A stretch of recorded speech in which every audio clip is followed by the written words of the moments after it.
Assalamualaikum warahmatullahi wabarakatuh. Kami akan menjelaskan tentang ruang lingkup ilmu ekonomi. Kami dari kelompok 1 yang beranggotakan Anggis Tioningrum, Anissa Intan Rizkiana, Alifian Fadili Wahyudi, dan Echa Putri Rahayu.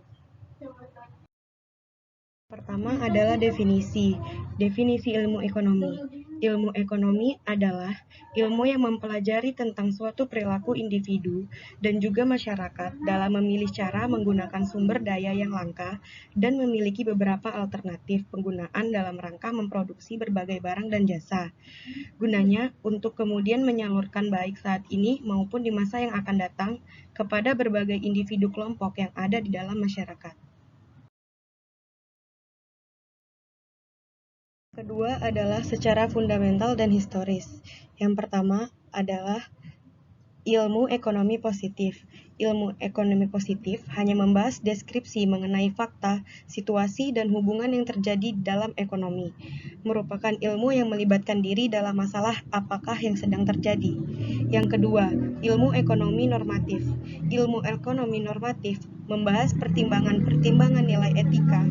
Ilmu ekonomi normatif beranggapan bahwa ilmu ekonomi harus melibatkan diri dalam mencari jawaban atas masalah apakah yang seharusnya terjadi.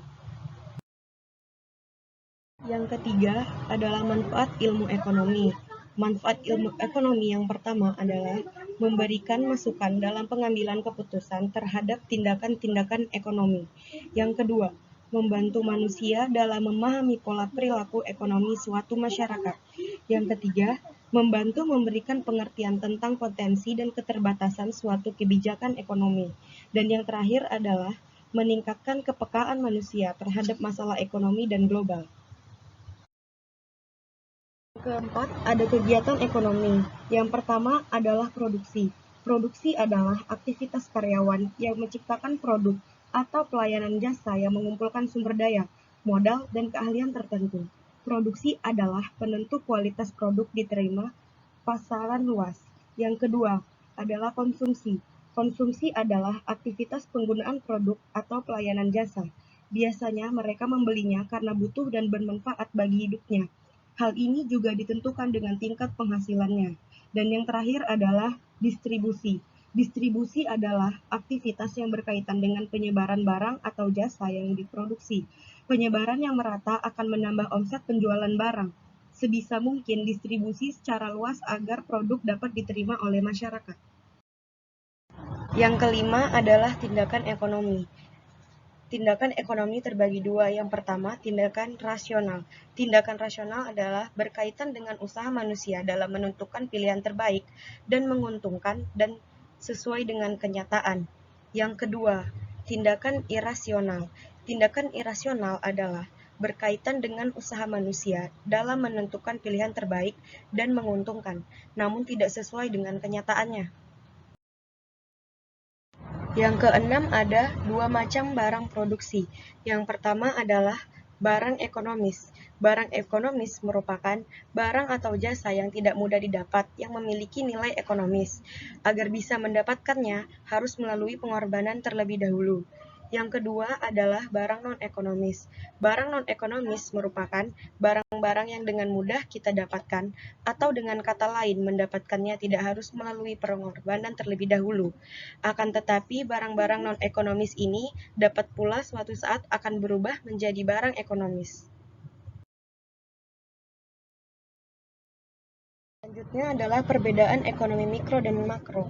Yang pertama, ekonomi mikro. Ekonomi mikro merupakan cabang ilmu ekonomi yang khusus mempelajari bagian-bagian kecil atau aspek individual dari keseluruhan kegiatan perekonomian. Analisis dalam teori ekonomi mikro antara lain meliputi perilaku pembeli atau konsumen dan produsen secara individual dalam pasar.